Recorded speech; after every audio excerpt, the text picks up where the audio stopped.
October 14th, 1943. Dawn breaks cold over England. Fog clinging to the airfields like a shroud. At RAF Polebrook, a 20-year-old pilot named David Palmer stands in a crowded briefing room, watching as an officer pulls back a curtain to reveal a map of Europe. A collective groan rises from the assembled crews. The red line stretches deep into Germany, penetrating hundreds of miles beyond where friendly fighters can follow. The target: Schweinfurt, the ball-bearing factories. Again. Palmer has been flying for 5 months. He's seen planes go down. He's watched friends die. He's heard the stories about the last time they went to Schweinfurt, back in August. 60 bombers lost. 600 men. But that was then. This is now. They've rebuilt the force. They've learned lessons. They've got better tactics. It'll be different this time. It won't.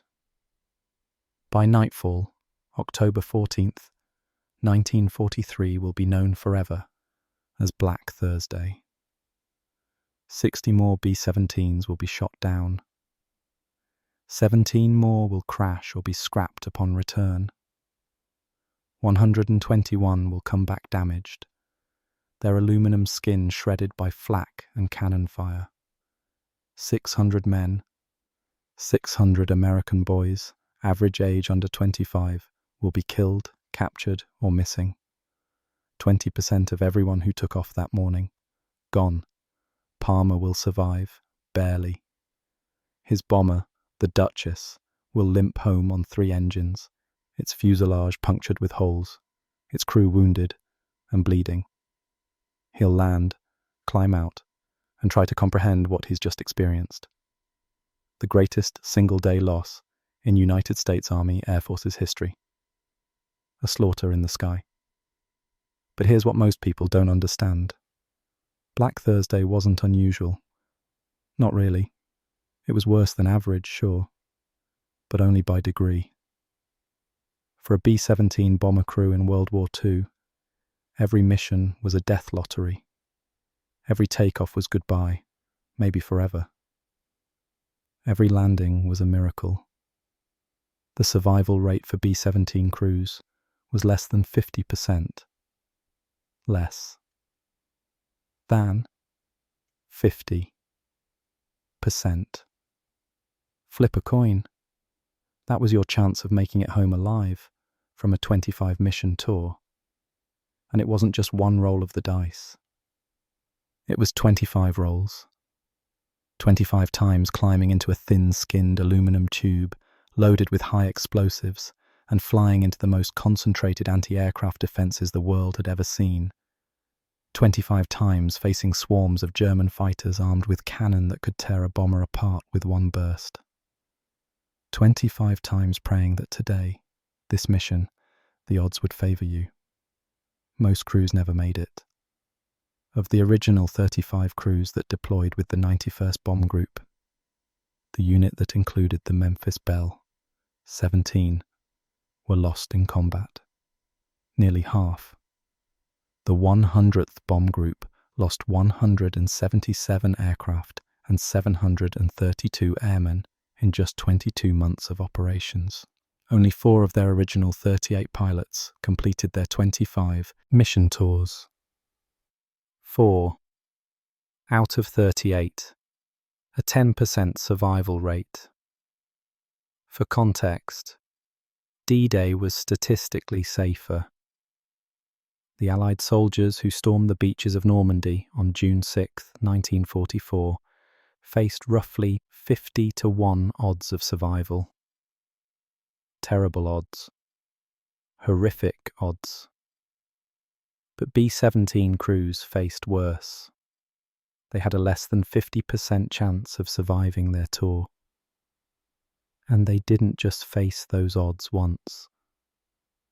They faced them again and again and again for months, knowing that every mission burned through their luck, knowing that eventually Statistically, inevitably, their number would come up.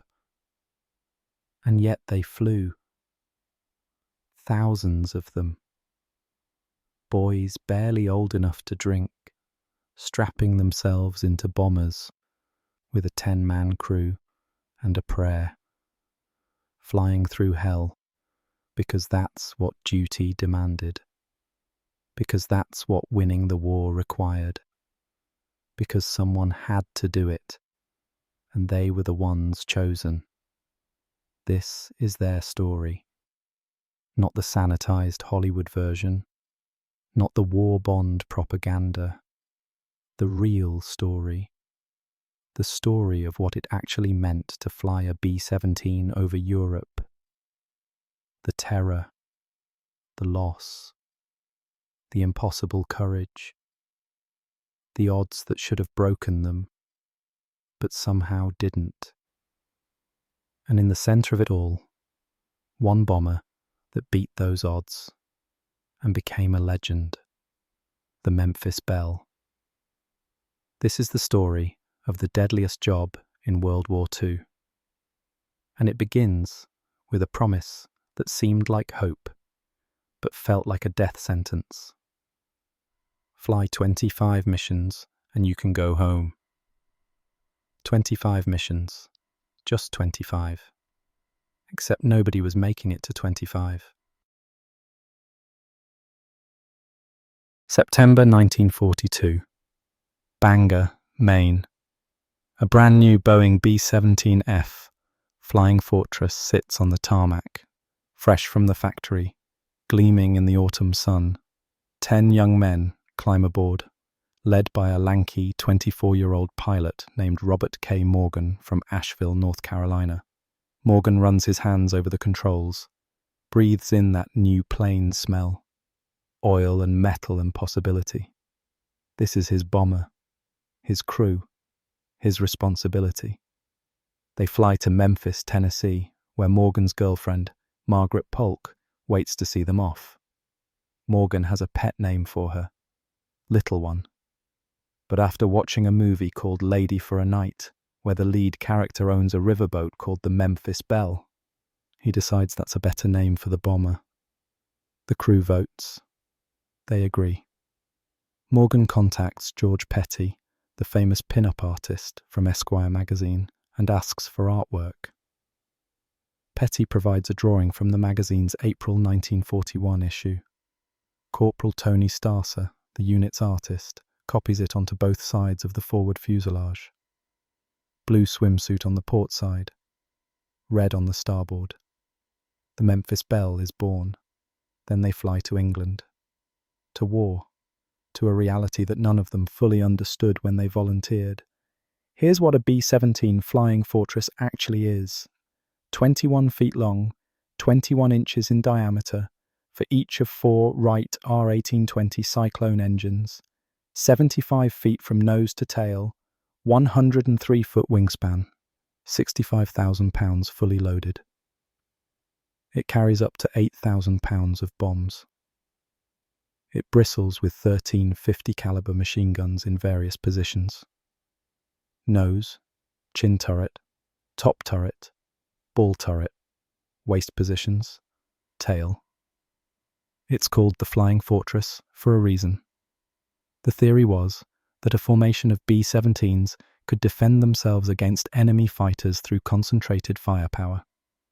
The bristling guns, all firing in coordinated patterns, would create an impenetrable wall of steel. The theory was wrong. A B-17 is not a fortress. It's a coffin with wings. The aluminum skin is so thin you can puncture it with a screwdriver. A single 20mm cannon shell from a German fighter can rip through it like tissue paper. The fuel tanks, despite being self-sealing, can still explode if hit at the right angle with enough force. The bomb bay holds tons of high explosives that will vaporize the entire aircraft if detonated. And every system, oxygen, heating, hydraulics, communications, is vulnerable to damage. Inside, it's cramped, cold, and loud. At 25,000 feet, the temperature drops to 40 below zero. The oxygen is thin enough that without masks, you'd pass out in minutes and die shortly after. The noise is deafening. 4 massive engines roaring at full power, wind screaming past at 200 miles per hour, guns chattering during combat. There's no bathroom. Missions last 8, 10, 12 hours. You relieve yourself in whatever container you can find, or you hold it or you soil yourself. There's no shame in that last option. Everyone understands. The crew is 10 men, each with a specific role, each essential. Pilot and co-pilot in the cockpit, navigator and bombardier in the nose, flight engineer manning the top turret, radio operator behind him, ball turret gunner crammed into a plexiglass sphere hanging below the fuselage, 2 waist gunners on either side of the fuselage, tail gunner isolated at the very back, lying on his stomach, watching the world recede behind them. They're brothers. They train together, fly together, live together, drink together on leave. They know each other's families, each other's girlfriends, each other's fears. They trust each other with their lives every single mission. And when one of them dies, the survivors carry that weight forever. Captain Robert Morgan and his crew of the Memphis Belle fly their first mission on November 7th, 1942. Target: Brest, France. A relatively easy mission as these things go. Coastal target, short flight. They return without incident. Morgan makes a note in his logbook. 1 down, 24 to go, 24 missions. It seems achievable. Difficult, sure. Dangerous. Absolutely. But achievable. Other crews have done it.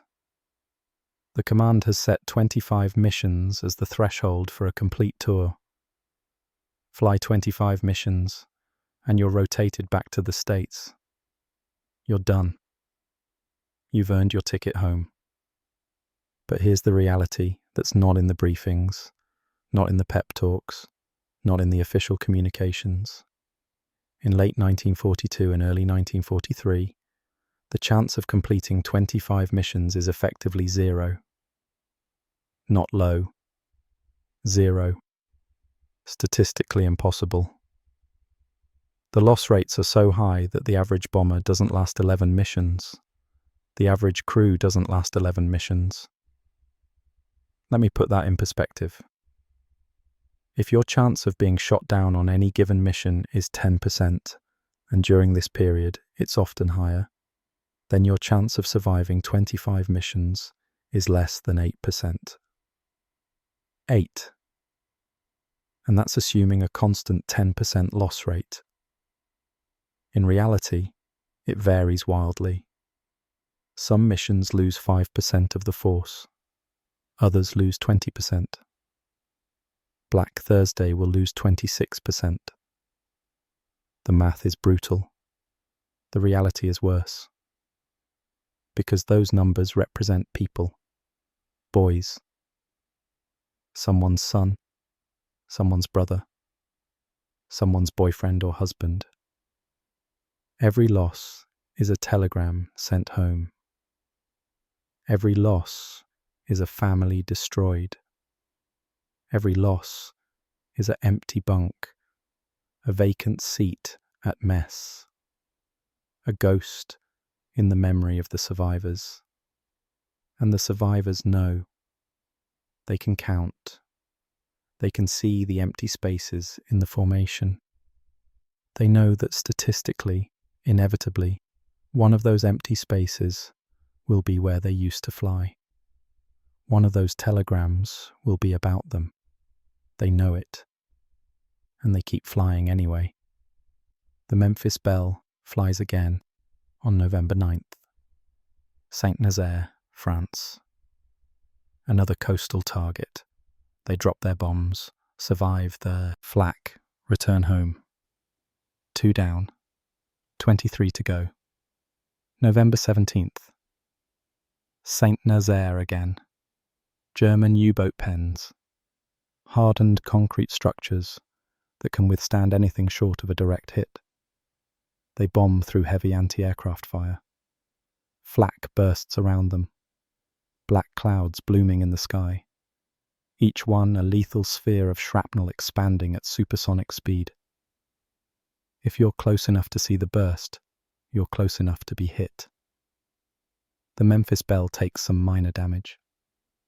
Nothing serious. They make it home. 3 down, 22 to go. And so it continues.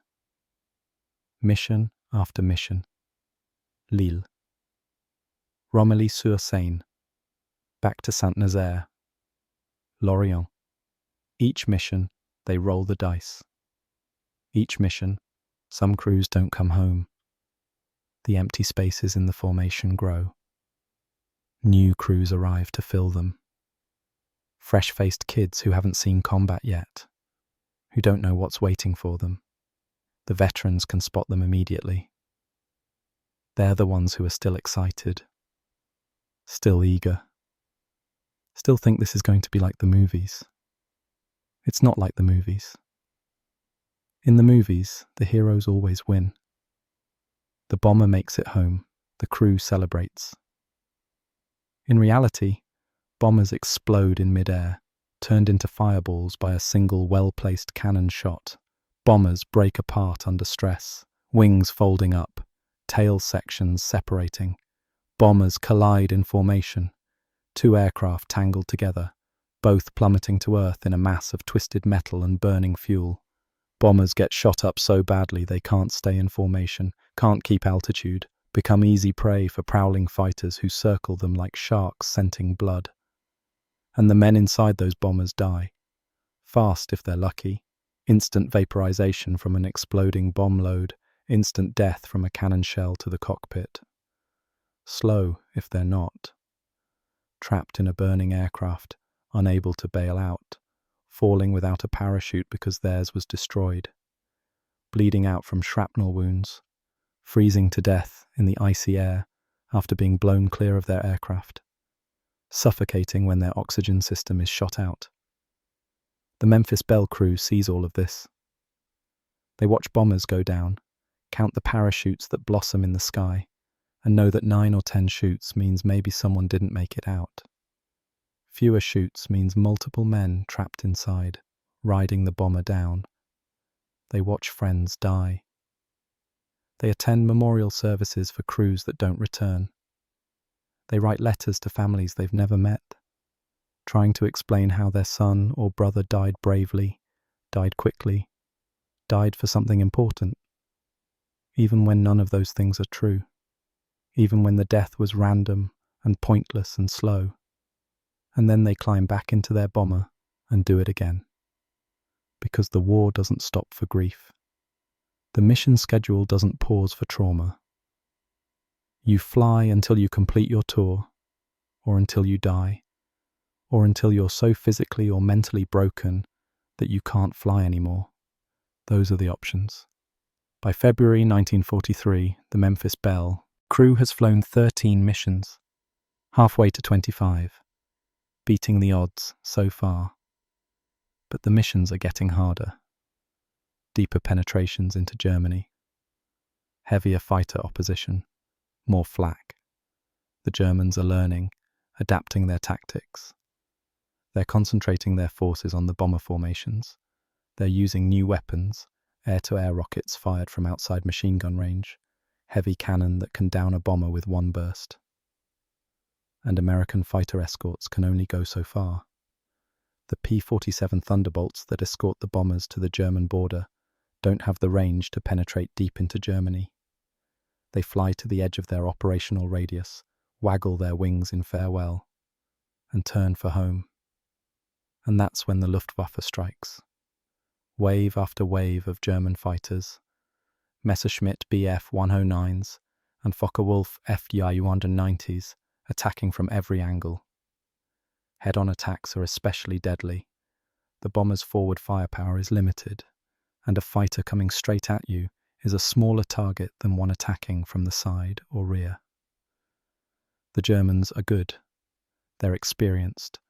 They've been fighting since 1939. They know exactly where to hit a bomber to do maximum damage. Engine nacelles, cockpit, bomb bay.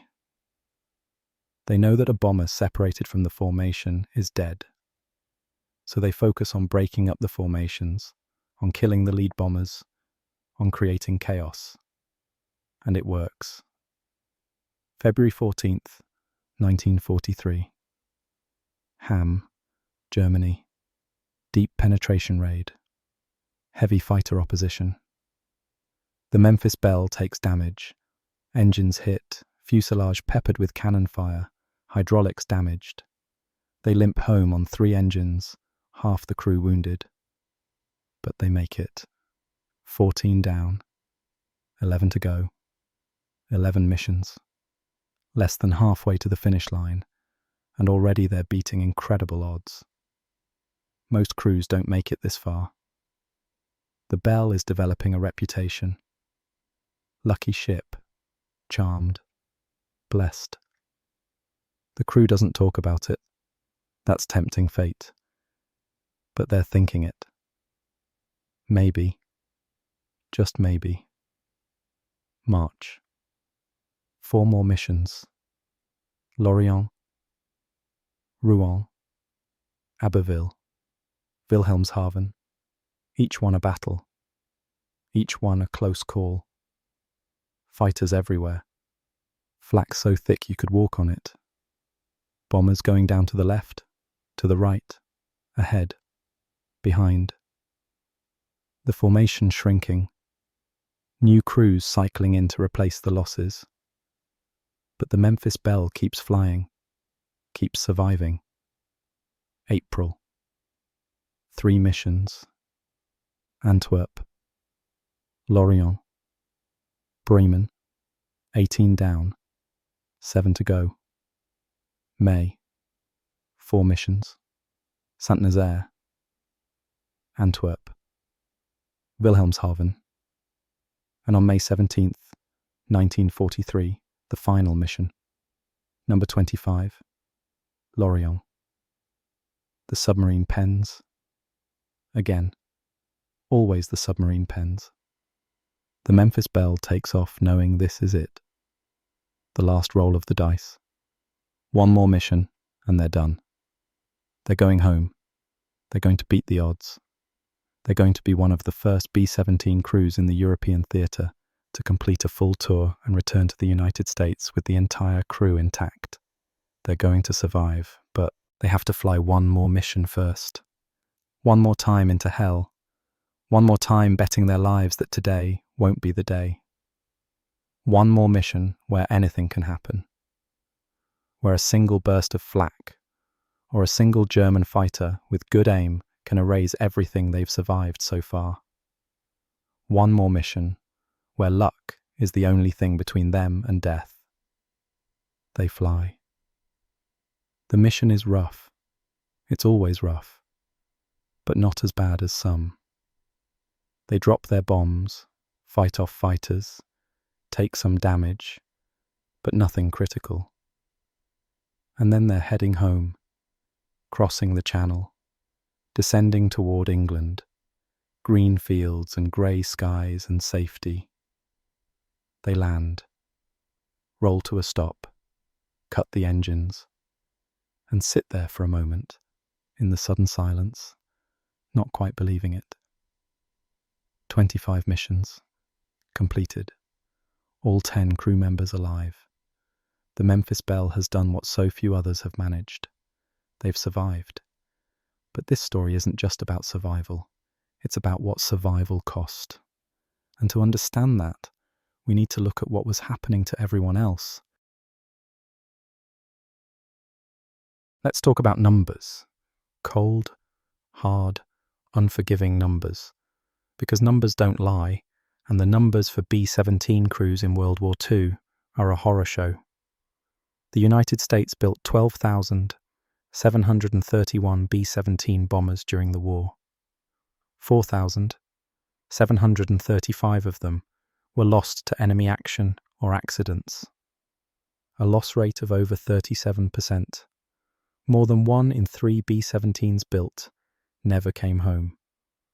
They were shot down, blown up, crashed, or scrapped after taking too much damage to repair. The 8th Air Force, the primary force flying B-17s and B-24s over Europe, suffered over 26,000 killed in action, more than the entire United States Marine Corps during the war. The Marine Corps gets the reputation for heavy casualties, and rightfully so. But the 8th Air Force, flying missions from England, lost more men than all the Marines fighting across the Pacific.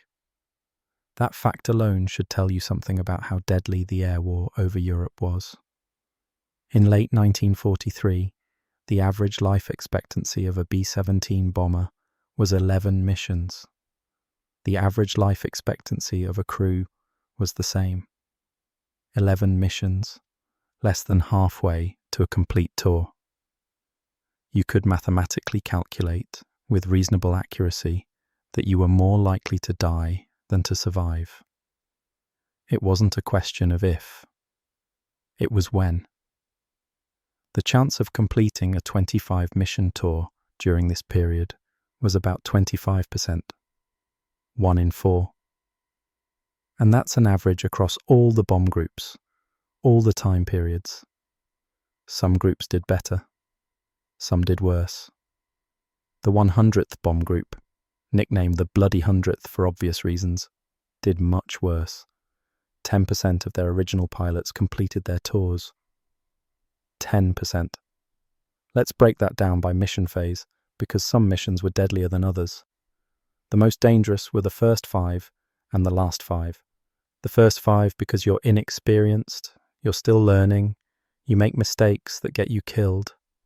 The last 5 because you're thinking about home, you're cautious when you should be aggressive, you hesitate at the wrong moment, and psychologically, knowing you're so close to finishing makes the stress worse. Every mission at the end feels like Russian roulette with increasingly loaded chambers. But even the middle missions were deadly. Even when you knew what you were doing, even when you weren't distracted by the thought of going home, you could still die. Because skill only matters so much when you're flying through a storm of flak. Because luck runs out. Because no amount of training can help you when a fighter catches you at the wrong angle, or when your bomber takes a direct flak hit, or when your formation leader makes a mistake that exposes you to concentrated enemy fire. Let's look at specific missions. Let's put faces and names to the numbers. August 17th, 1943. The first Schweinfurt-Regensburg mission. A double-strike raid designed to overwhelm German defences by splitting their attention. Half the force hits Regensburg, half hits Schweinfurt. The plan is brilliant on paper. In execution, it's a disaster. 60 B-17s are lost, 600 men, 20% of the attacking force, and the ball-bearing factories they're trying to destroy are back to full production within 6 weeks. October 8th, 1943. Bremen. 9.1% of the bombers fail to return. An additional 45.6% return damaged. That means that more than half of all bombers sent on that mission either don't come back or come back shot to pieces. October 10th, 1943. Münster. The 100th Bomb Group sends 13 aircraft. 12 are shot down. 12. Out of 13. Only one bomber survives. Royal Flush, piloted by Lieutenant Robert Rosenthal. It returns with 2 engines shot out, both waist gunners wounded, oxygen and communication systems destroyed, and a massive hole in the right wing. The crew survives through a combination of skill and sheer blind luck. The 100th is thereafter considered a jinxed unit. Nobody wants to fly with them. Their survival rate is so low, that pilots volunteer for other units just to avoid being assigned to the bloody 100th. And then there's Black Thursday, October 14th, 1943. We keep coming back to this date because it represents everything about why flying a B-17 was more dangerous than D-Day. This mission is the culmination, the ultimate example, the perfect storm of everything that could go wrong. 291 B-17s take off that morning. The target, again, is Schweinfurt, the ball-bearing factories. The planners have learned from the August disaster. This time, the entire force hits one target. This time, they've added more fighter escorts. This time, they've refined their tactics. It doesn't matter. The escort fighters, P-47 Thunderbolts, can only fly as far as Aachen, just across the German border. From there, the bombers are on their own for the remaining 200 miles to the target and 200 miles back. 400 miles of hostile airspace, 400 miles of German fighters and flak guns, 400 miles with no friendly fighters to help. The Luftwaffe is waiting. German radar has tracked the formation since it left England. They know where it's going. They've concentrated every available fighter along the route. Over 300 German fighters, Bf-109s, Fw-190s, even twin-engine Ju-88s firing rockets from long range. They attack in waves, coordinated, relentless. Head-on attacks, side attacks, attacks from above and below. The bomber formations start to disintegrate under the pressure. Pilot Wally Hoffman flying Morning Delight with the 351st Bomb Group later describes the scene. When the German fighters came at us head-on, you'd swear every single one of them was firing directly at you. Once they opened up, it looked like they were winking at you. And the next thing you knew, cannon shells were ripping past your cockpit. The bombers can mark their route to the target by the smoke from downed B-17s. Black smoke pillars stretching across the German countryside. Each pillar represents 10 men, most of them dead, some of them parachuting into captivity. A lucky few might evade and make it back to Allied lines eventually, but that's rare. So rare it's barely worth hoping for. 28 bombers go down before reaching Schweinfurt. Then the flak starts. The city's defences are extensive.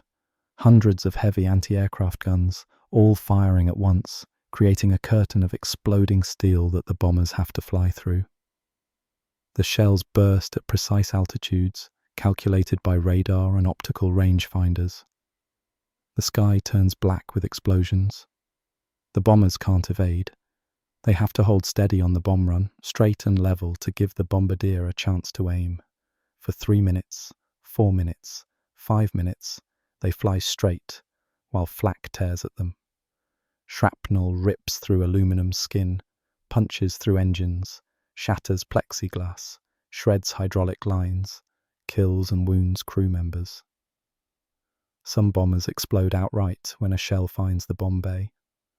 Others lose control and spiral down, trailing fire. Still others take so much damage they can't maintain altitude, falling out of formation, becoming easy targets for the fighters waiting below. The bombs drop, the target is hit, but the mission is far from over. The bombers have to fly 400 miles back to England. 400 miles while damaged, while wounded, while being hunted by German fighters the entire way. The Luftwaffe doesn't let up. They refuel and rearm their fighters and send them back up. Attack after attack after attack. The bomber formations grow smaller and smaller as aircraft fall out of the sky. Lieutenant John Hugel's B-17 takes rocket hits that damage the left wing. They're forced to salvo their bomb load just to keep up with the formation. Then flak on the bombing run inflicts more damage. The aircraft commander gives the order to bail out. All 10 crew members parachute into enemy territory.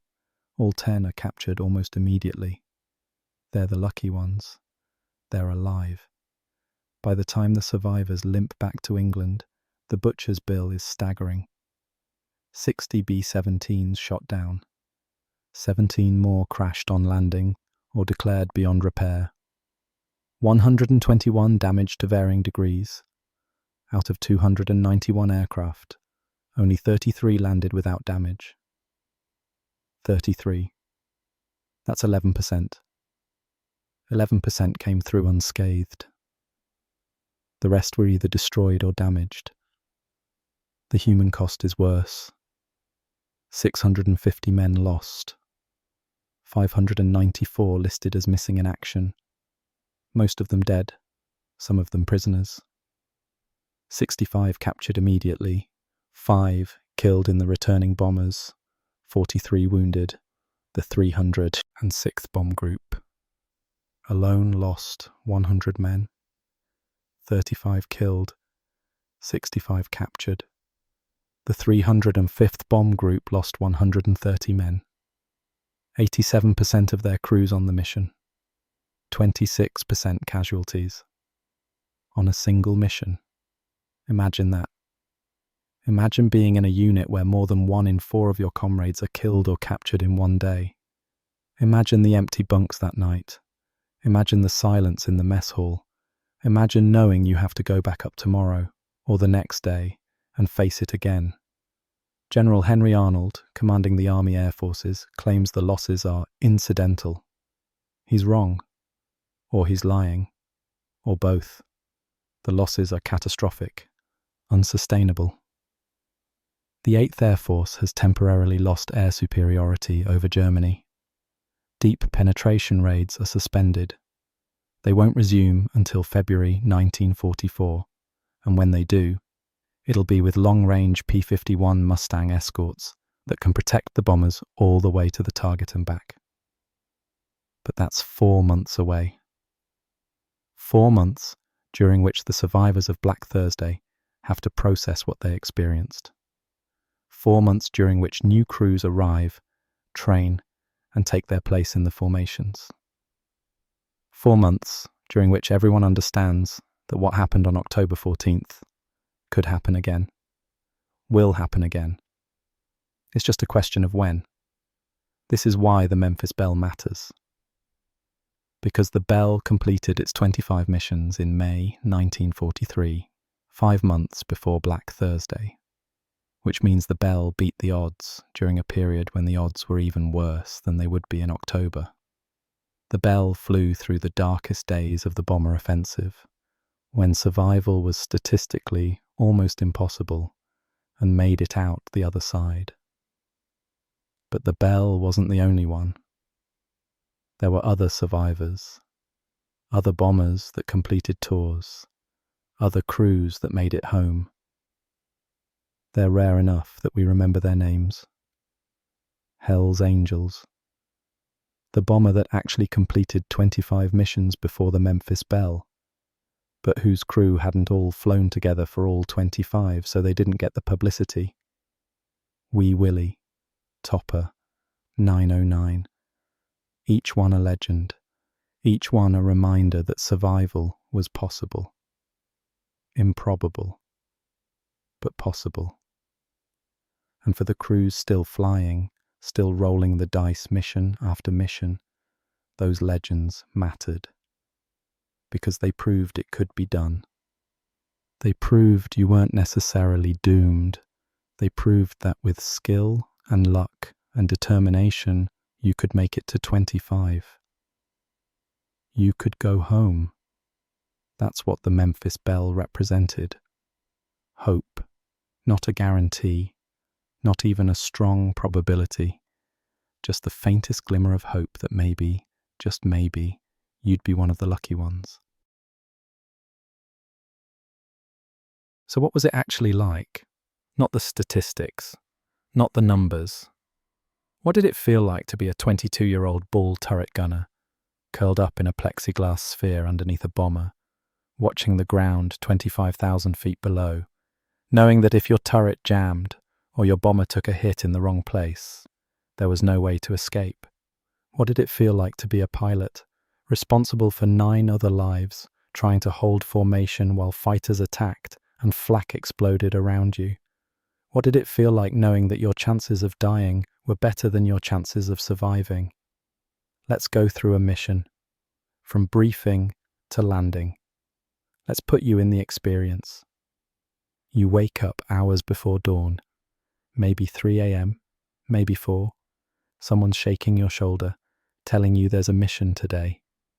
You roll out of your bunk in the cold, damp barracks. Your breath fogs in the air.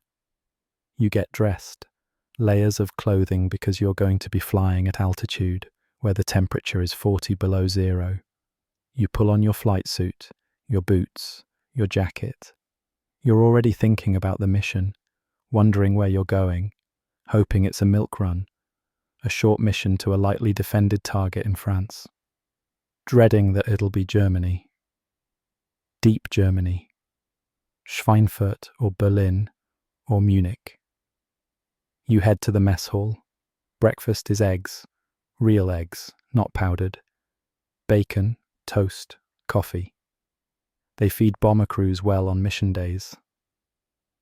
There's a dark joke about it. They fatten you up because some of you won't be coming back, and they don't want to waste good food. You eat.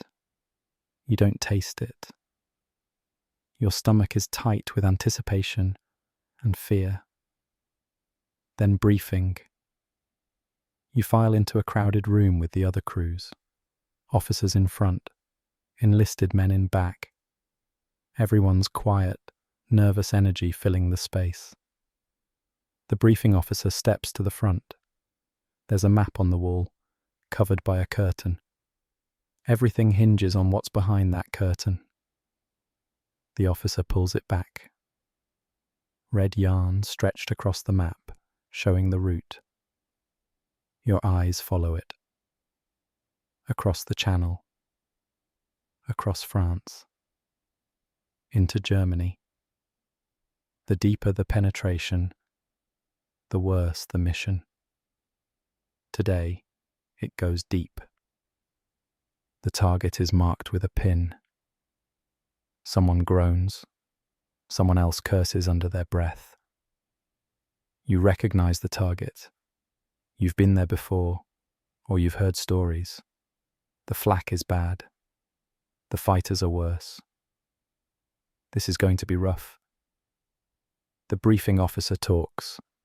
Weather en route, cloud cover over the target. Expected opposition. How many fighters? What kind of flak? Altitude for the bomb run. Radio frequencies. Code words.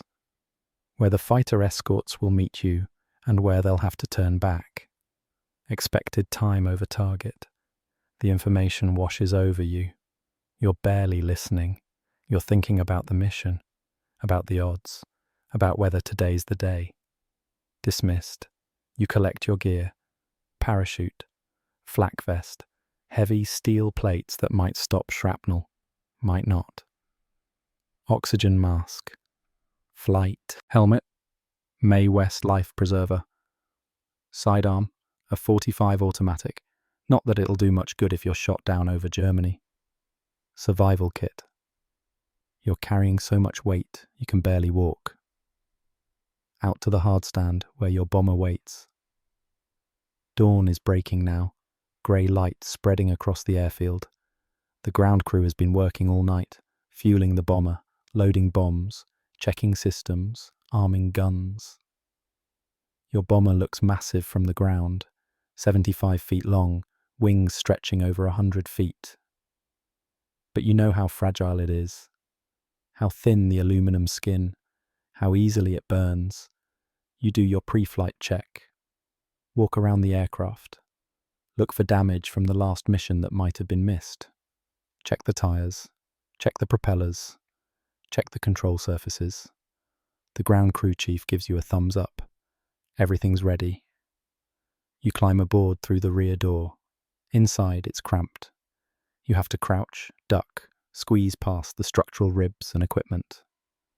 You make your way to your position. If you're a pilot or co-pilot, that's the cockpit. navigator or bombardier, the nose, flight engineer, the top turret, radio operator, the radio room, ball turret gunner. You'll wait until you're airborne to climb into your turret. Nobody rides in the ball during takeoff. Waist gunners, the waist positions on either side of the fuselage. Tail gunner, you crawl all the way back to the tail, isolated from everyone else, lying on your stomach in a tiny compartment. The engines start, one at a time, each one coughing, sputtering, then roaring to life. 4 Wright Cyclone engines, 1,800 horsepower each. The noise is incredible even through your helmet and intercom. The whole aircraft shakes. You run through checklists, systems checks, communications checks, everyone reporting in, pilot, co-pilot, navigator, bombardier, flight engineer, radio operator, ball turret, left waist, right waist, tail, all present, all ready. The bombers taxi one by one to the runway. You're part of a formation, maybe 20 aircraft from your group, joining with other groups to form a combat wing, joining with other wings to form a division. Hundreds of bombers, all taking off within minutes of each other, forming up over England, then heading out together toward Europe, toward the target, toward the enemy. Your turn. The pilot advances the throttles. The engines scream. The bomber accelerates, slow at first, heavy with fuel and bombs, then faster. The tail lifts. The ground falls away. You're airborne, banking, climbing, taking your position in the formation. The ball turret gunner climbs into his turret now, squeezing into that plexiglass sphere, pulling his knees up to his chest, surrounded by nothing but thin plastic between him and the void. You climb to altitude, 10,000 feet, 15,000, 20,000, 25,000. The air gets thinner, colder. You're on oxygen now. The mask is uncomfortable, claustrophobic, but without it you'd pass out. The temperature drops, 40 below zero.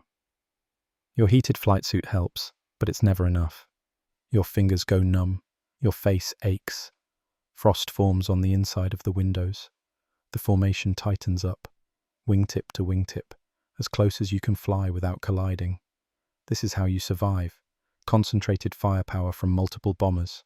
If a fighter attacks from any angle, he faces guns from multiple aircraft. If you're separated from the formation, if you fall behind or can't keep up, you're dead. The Germans know this. They'll try to isolate you. Kill the stragglers first, so you stay in formation no matter what.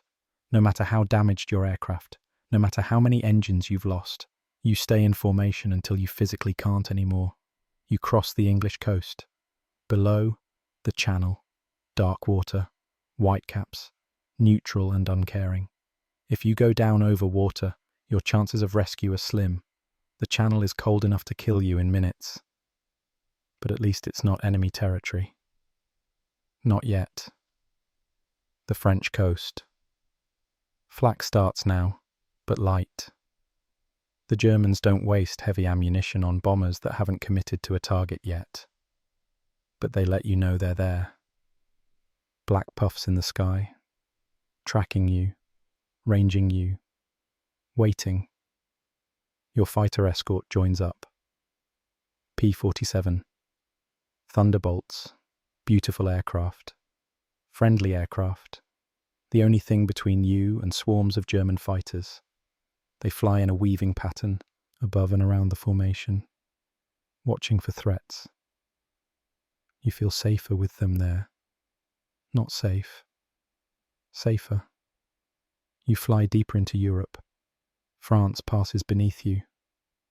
Cities, towns, countryside, all scarred by war. You're over occupied territory now. If you go down here, you might evade. The French resistance might hide you, help you escape back to England. It's possible. Unlikely, but possible. The German border. The fighters waggle their wings. Goodbye, good luck, we'll see you on the way back. And peel off, heading for home. They're at the limit of their range. They can't go any farther. From here, you're on your own. And here they come. German fighters. Dots on the horizon, closing fast. Your gunners call them out. Fighters, 12 o'clock high. Fighters, 3 o'clock level. The intercom fills with urgent voices, everyone talking at once. The pilots trying to hold formation. The gunners are tracking targets, waiting for them to get in range. Your hands are shaking. Your heart is hammering. Your mouth is dry despite the cold. The fighters attack, head on, because that's where your firepower is weakest. They're coming straight at you at a combined speed of over 500 miles per hour. You have seconds to fire. The nose gunner opens up. The top turret joins in. Tracers streak out. The fighters fire back. Cannon. Machine guns. You see the muzzle flashes. You see the shells coming. Bright winks of light that mean death. They flash past. So close you can see the German markings, the pilot's face. Then they're gone, diving away, setting up for another pass. Your gunners are already tracking the next wave. There's always a next wave. The bomber next to you takes a hit. Engine on fire. Smoke streaming. It falls out of formation, dropping away, spiraling down. You count parachutes. 1, 2, 3, 4, 5, 6. That's 6 out of 10. 4 men still on board. Dead, or trapped, or unable to bail out. You watch it fall until it disappears into the clouds below. You don't know those men personally. They're from another crew, but you know them. You've seen them in the mess hall. You've nodded to them on the way to briefing. Now they're gone. More fighters. More attacks. The sky is full of them. Tracers everywhere streaking in all directions. Bombers firing. Fighters firing. Shells exploding. The noise is constant. Engines, guns, impacts. The roar of wind past the damaged fuselage. The smell is smoke and cordite, and fear sweat. Your bomber takes hits. You feel them. Metallic clangs as shells punch through the skin. The aircraft shudders. An engine starts smoking. The pilot feathers it, shuts it down before it catches fire. You're on 3 engines now. You can still fly, still keep formation, but you're more vulnerable, slower, easier to hit. The flak starts. You're approaching the target. The German anti-aircraft guns have ranged you. The first shells burst ahead of the formation, black puffs. Then they adjust. Closer, closer. Right in the formation. The sky turns black. Every burst is a lethal sphere of shrapnel expanding outward. If you're close, you're hit. There's no dodging, no evading. You just fly straight and hope. Wham! Close burst. Shrapnel tears through the fuselage. Someone screams on the intercom. The waist gunner. He's hit. The radio operator scrambles back to help him. Blood everywhere. Shrapnel in his leg, his side. The radio operator applies pressure, injects morphine. The waist gunner's still alive, but he's out of the fight. You're on the bomb run now. The bombardier has control of the aircraft.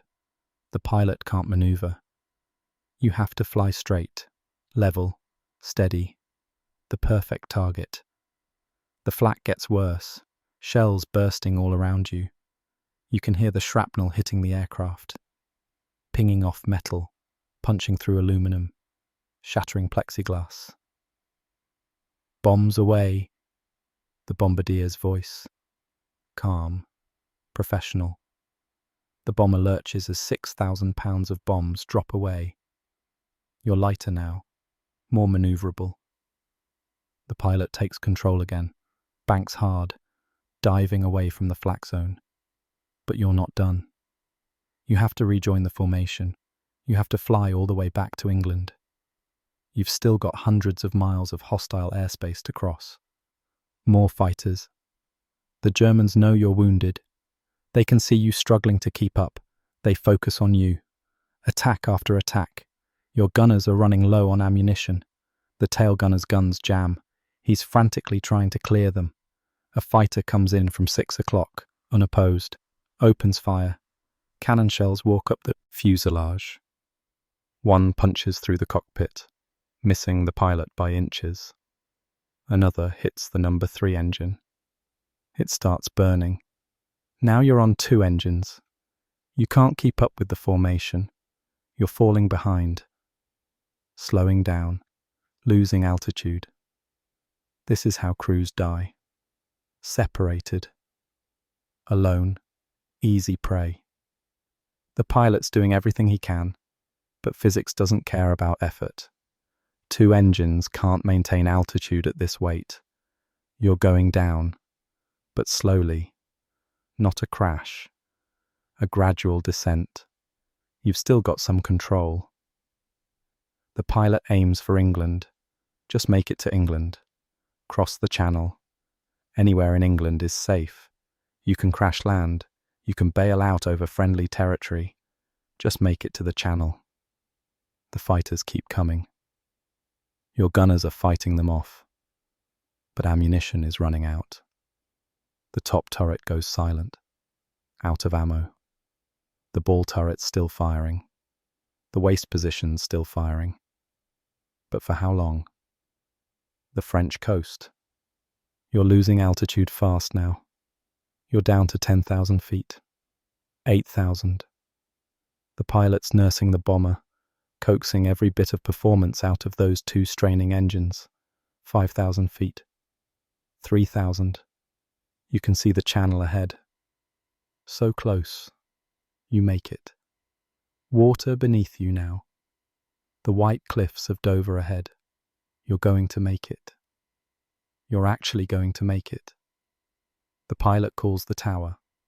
Emergency. 2 engines. Wounded aboard. Priority landing.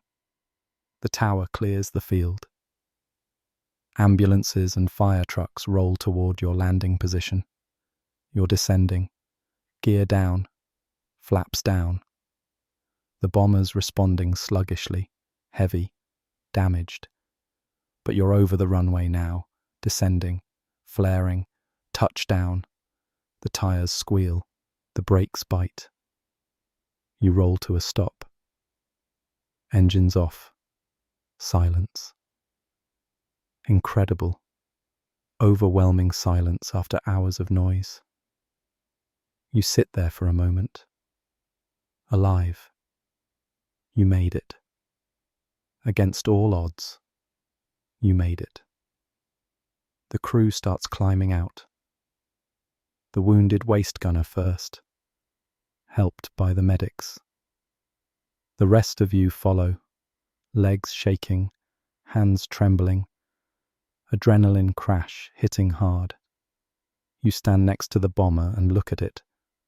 Hundreds of holes, shredded metal. 1 engine destroyed, another damaged. Tail section shot up. How did this thing fly? How did you survive? But you did. 1 more mission completed. 1 more mission closer to 25. 1 more time you beat the odds. And tomorrow or the next day, you'll do it again. Because that's the job. That's the mission. That's what's required. You'll climb back into a bomber. Maybe this one after it's repaired. Maybe a different one. And you'll fly back into hell. You'll face fighters and flak and the constant spectre of death.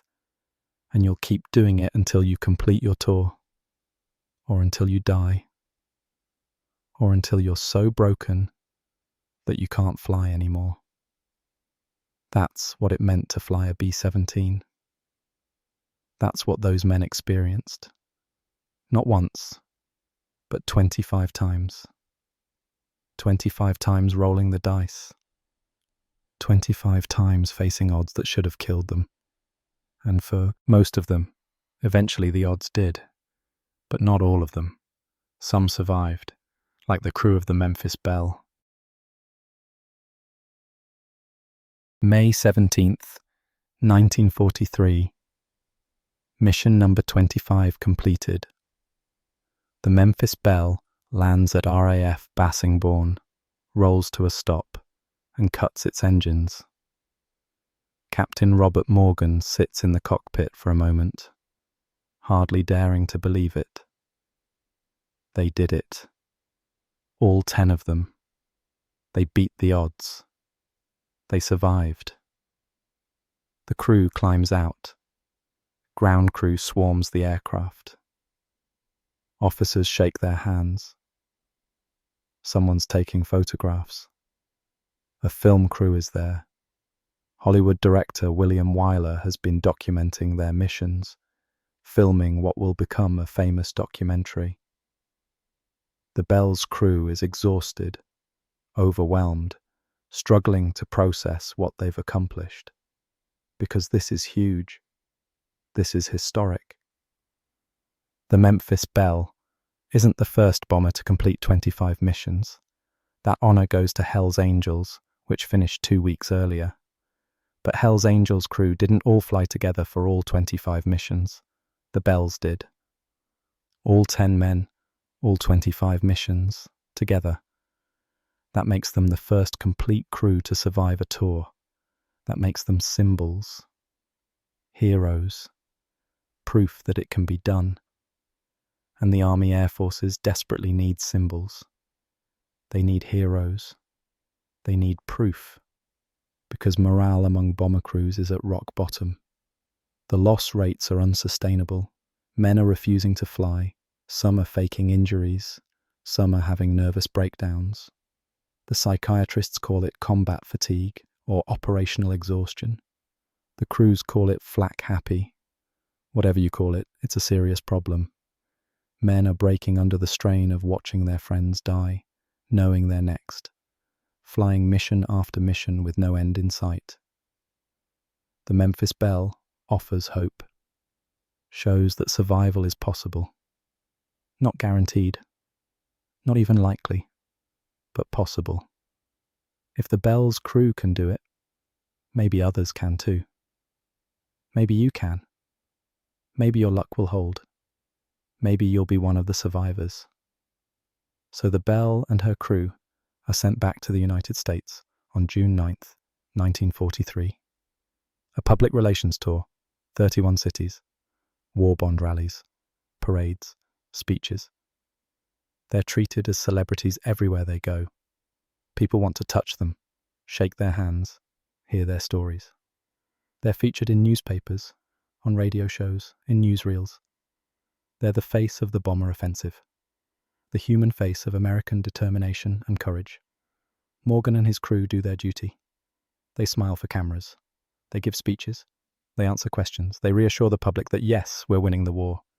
Yes, the bombing campaign is working. Yes, American boys are brave and capable and defeating the Germans. They don't talk about the terror. They don't talk about the friends who died.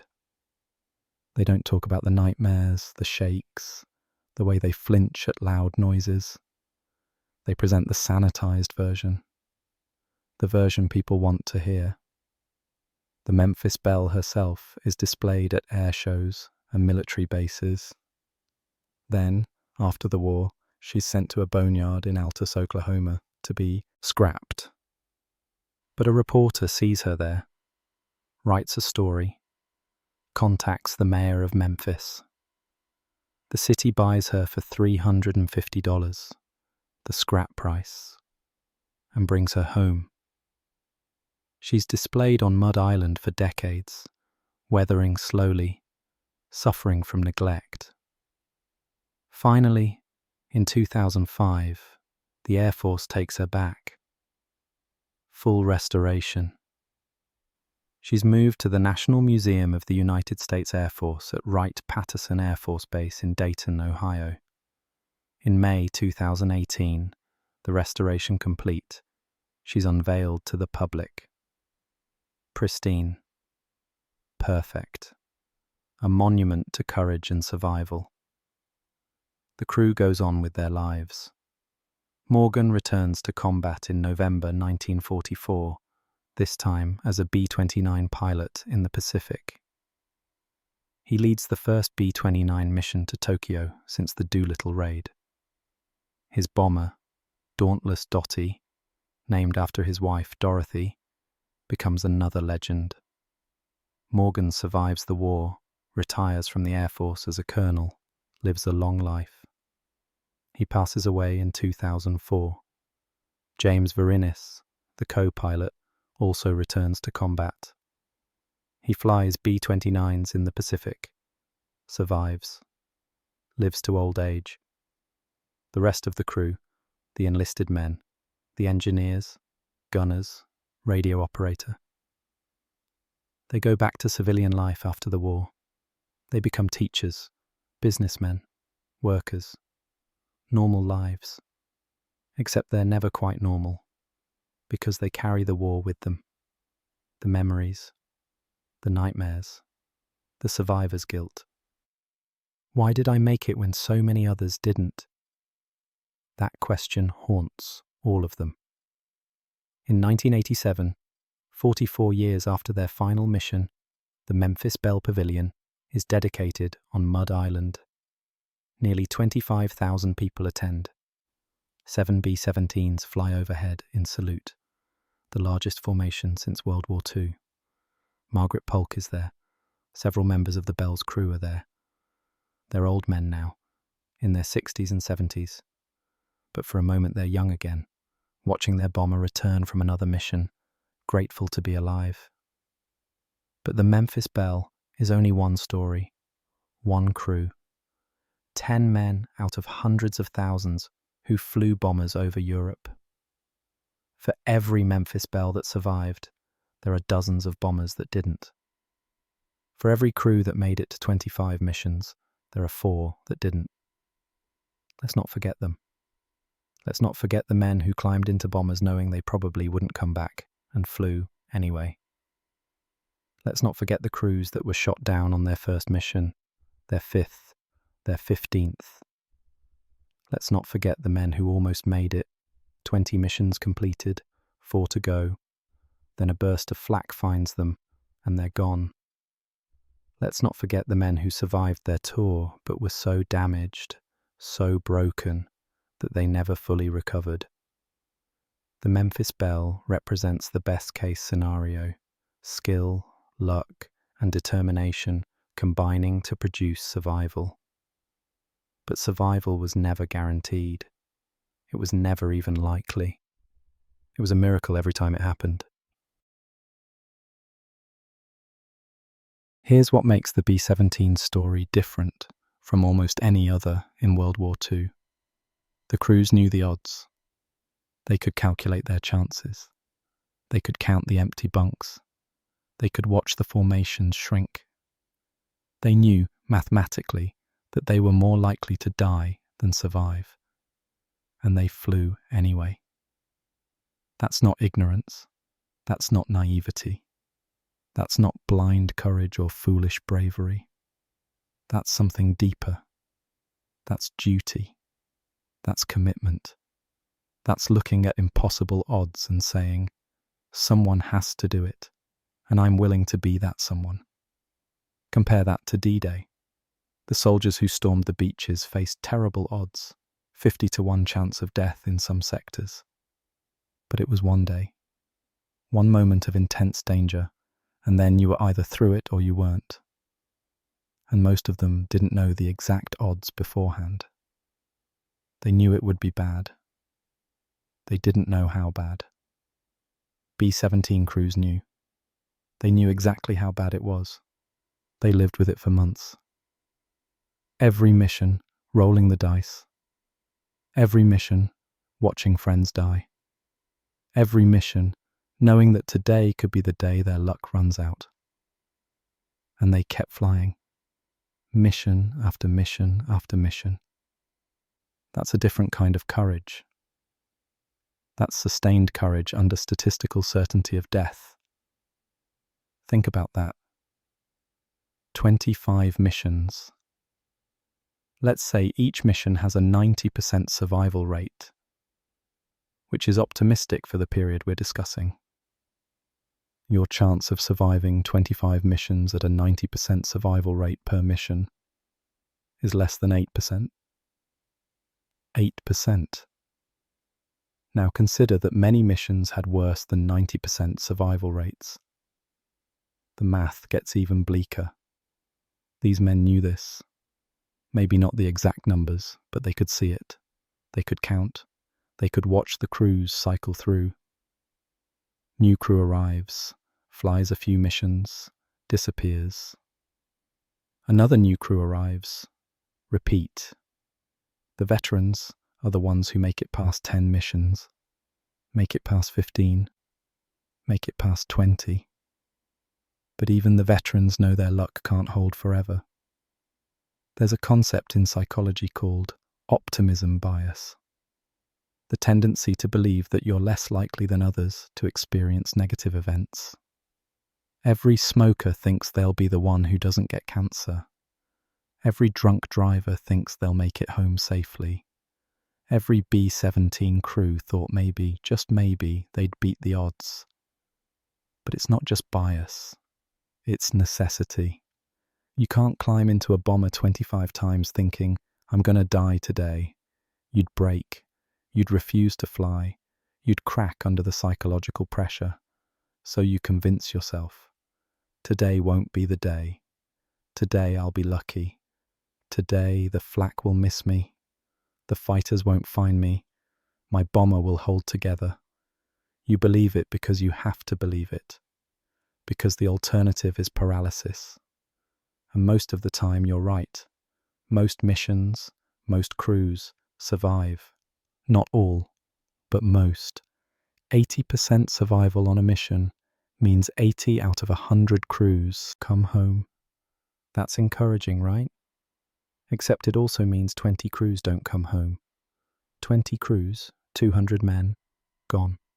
And if you fly enough missions, eventually you're in that 20%. Eventually, statistically, your time comes. Unless it doesn't. Unless you're the Memphis Belle. Unless you're one of the miracles. Unless skill and luck and chance align perfectly 25 times in a row and you make it through. That's why the bell matters. Not because survival was common, it wasn't. But because survival was possible. Because even in the darkest days of the bombing campaign, even when loss rates were at their highest, even when completing a tour seemed statistically impossible, some crews made it. Not many, but some. And that some was enough. Enough to keep the others flying. Enough to provide hope. Enough to prove that the mission, the sacrifice, the terrible odds, they could be beaten. Let's talk about what happened after. After the war, after the missions, after the survivors came home. Physical wounds heal, mostly. Shrapnel scars fade, broken bones mend, burns scar over. But the psychological wounds don't heal. Not really, they scab over. They become manageable, but they never fully disappear. Today we call it PTSD, post-traumatic stress disorder. In World War II they called it battle fatigue, combat exhaustion, shell shock, or being flak happy. Different name. Same thing. The nightmares, the hypervigilance, the way loud noises make you flinch, the way you can't be in confined spaces without feeling the walls close in, the way you avoid crowds because too many people around you feels like being in a formation. And formations get shot at. The survivor's guilt is the worst part. Why did I survive when so many others didn't? What makes me special?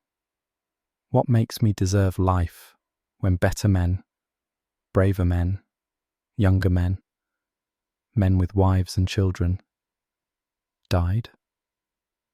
There's no good answer. Survival in war is random, luck, chance, being in the right place at the right time, or the wrong place at the wrong time, depending on perspective. The Memphis Belle crew dealt with this. All of them. Morgan especially. He flew more missions after his tour with the Belle was complete. He went to the Pacific, flew B-29s, kept fighting. Maybe because he felt he had to. Maybe because flying was all he knew. Maybe because the guilt of surviving when so many died drove him back into combat. He never said, but he kept flying. The others went home, went back to civilian life, tried to be normal, tried to forget, tried to move on. Some succeeded better than others. Some struggled with alcoholism. Some struggled with relationships. How do you connect with people who've never experienced what you experienced? How do you explain what it was like?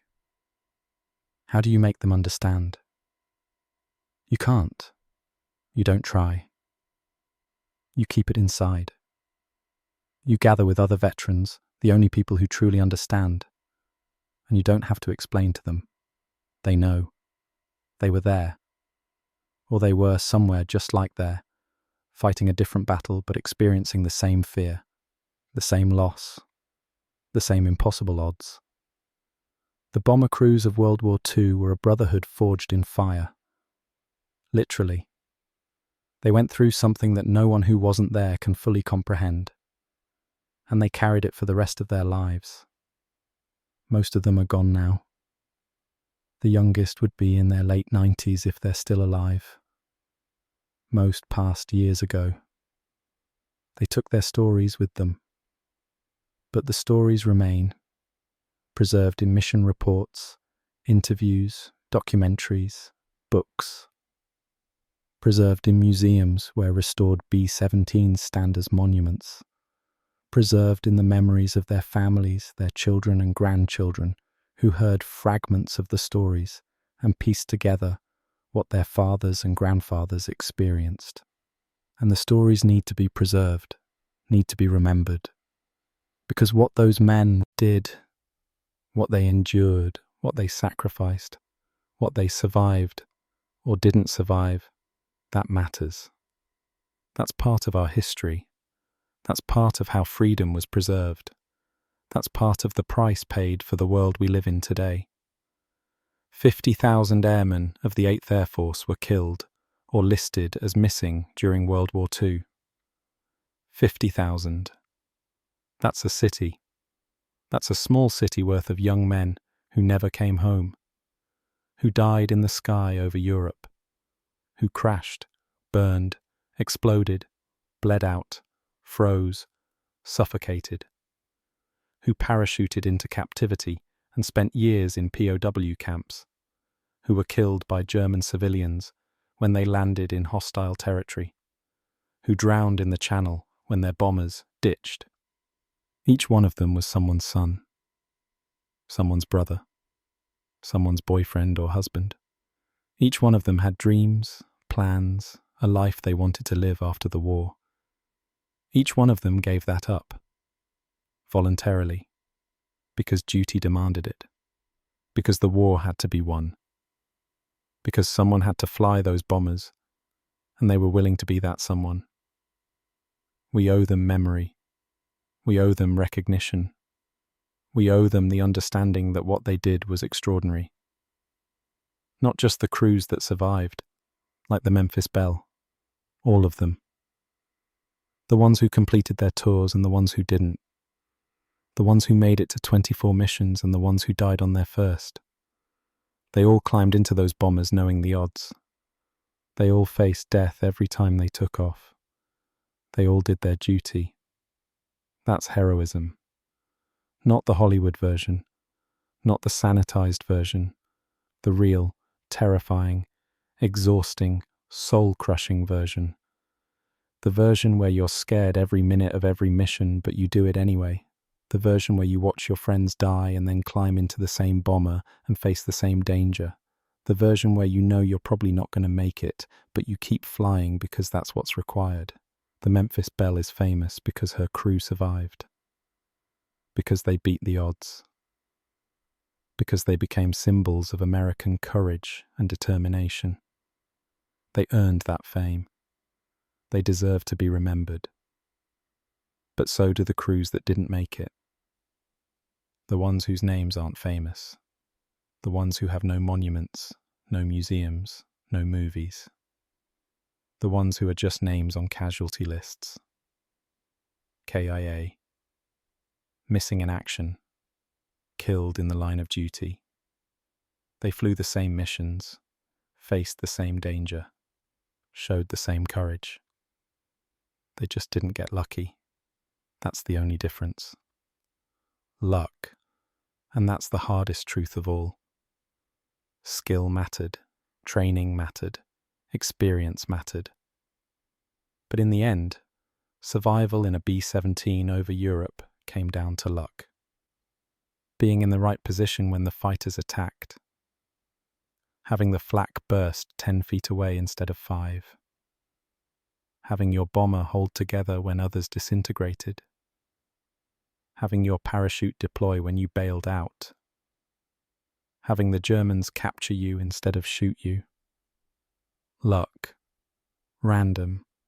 Uncontrollable. Unfair. The survivors knew this. The Memphis Belle crew knew they were lucky. They had skill. They had a good pilot. They had a good crew. They took care of their bomber, and their bomber took care of them. But they also knew that luck played a huge role, that on any of those 25 missions, one piece of flak in the wrong place, one fighter with good aim, one mechanical failure at the wrong moment, and they'd be gone. They were grateful for the luck, and haunted by the knowledge that so many others weren't as lucky. So here we are, 80 years later. The world has moved on. The Second World War is ancient history to most people. The veterans are nearly all gone. The bombers that survived the war are museum pieces, carefully restored, lovingly maintained, flown occasionally at air shows by volunteer crews who never faced combat. But the lessons remain. The stories remain. The truth remains. Flying a B-17 over Europe in World War II was statistically more dangerous than storming the beaches at D-Day. The odds of surviving 25 missions were worse than the odds of surviving the invasion of Normandy. And the bomber crews did it anyway. Thousands of them. Boys who became men in the crucible of aerial combat. Men who faced death repeatedly and kept facing it because duty demanded it. Some survived. Most didn't. The Memphis Belle represents the ones who survived. She's a symbol of hope, of skill, of determination, of American courage. She's a beautiful symbol, an important symbol, a necessary symbol. But she's also a reminder. For every Memphis Belle, there were 4 bombers that didn't make it. For every crew that completed their tour, there were 4 that didn't. For every happy ending, there were 4 tragedies. That's the real story. Not just the triumph, the cost, the sacrifice, the loss. 50,000 dead. 50,000 families receiving telegrams. 50,000 mothers crying. 50,000 futures erased. 50,000 young men who never got to grow old, never got to have families, never got to see the world they died to protect. And for what? Was it worth it? Did it matter? Yes, it mattered. The bombing campaign against Germany was essential to Allied victory. It destroyed German industrial capacity. It diverted resources from the Eastern Front.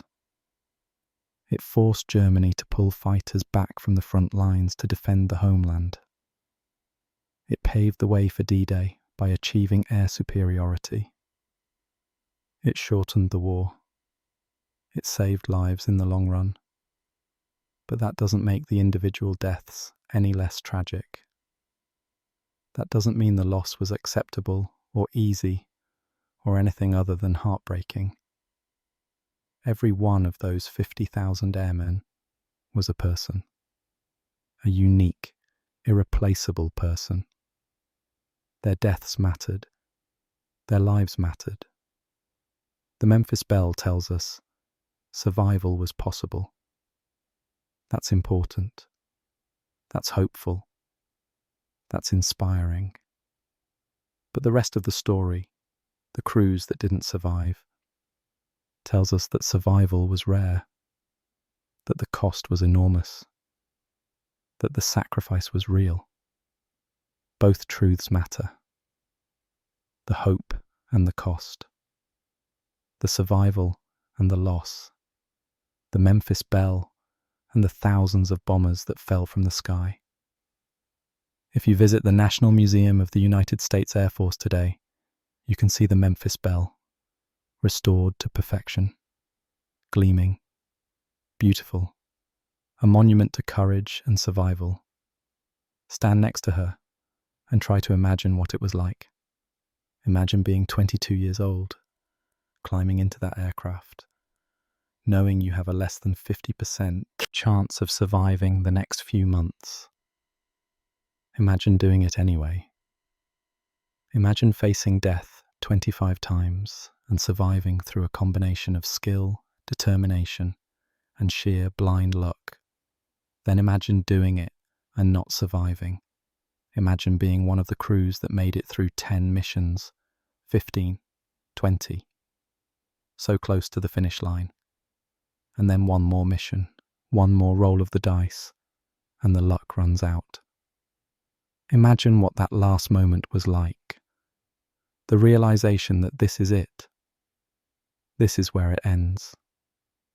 The fear, the pain, the desperate hope that maybe, somehow, you'll survive. And then nothing. That's the story that needs to be told. Not just the triumph, the tragedy. Not just the survivors, the lost. Not just the Memphis Belle. All of them. Every crew that flew, every mission that was flown, every man who climbed into a bomber and faced the impossible odds. They were the bravest among us. Not because they weren't afraid. They were terrified.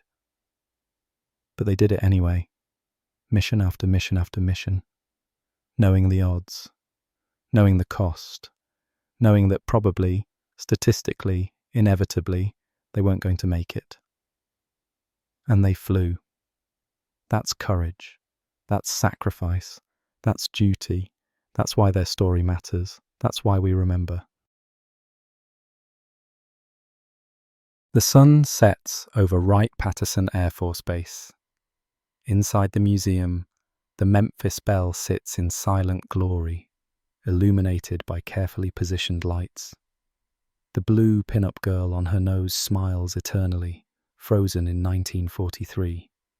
The mission markers beneath her, 25 bombs painted on the fuselage, 8 swastikas for confirmed kills, tell a story of survival against impossible odds. Visitors walk around her, taking photographs, reading plaques, trying to imagine what it was like. Most can't. How could they? The experience was so far outside normal human experience that even the men who lived it struggled to explain it afterward. The fear, the noise, the cold, the smell of smoke and blood and burned metal, the sight of friends dying, the knowledge that you're next, the desperate, exhausted, soul-crushing relief when you land safely and realize you survived one more mission. One more mission. That phrase encapsulates everything. Not we won, not we defeated the enemy, just we survived one more mission. Because that's all you could hope for. Not victory, not glory, just survival. One more time, and then another, and another, 25 times, until you earned your ticket home. Most never did. Most fell somewhere between missions 1 and 25. Became statistics, names on casualty lists, markers in military cemeteries in Europe, or no marker at all, just missing in action, lost somewhere over Germany, their final resting place unknown. The Memphis Belle survived. Her crew survived. They beat the odds. They made it to 25. They came home. They lived full lives. They're gone now. But their story remains. And what a story it is. Not just about them, about all of them. All the crews, all the missions, all the bombers that flew into hell, and most didn't come back. About boys who became men in the sky over Europe. About courage under impossible circumstances. About duty fulfilled despite terrible cost. About why flying a B-17 was more dangerous than D-Day. Because D-Day was one day, one moment, one roll of the dice. Terrible, deadly, heroic. But one time. B-17 crews rolled the dice 25 times. 25 missions. 25 times facing death. 25 times gambling with their lives. And the odds were worse than D-Day. The casualties were worse than D-Day. The sustained psychological strain was worse than D-Day.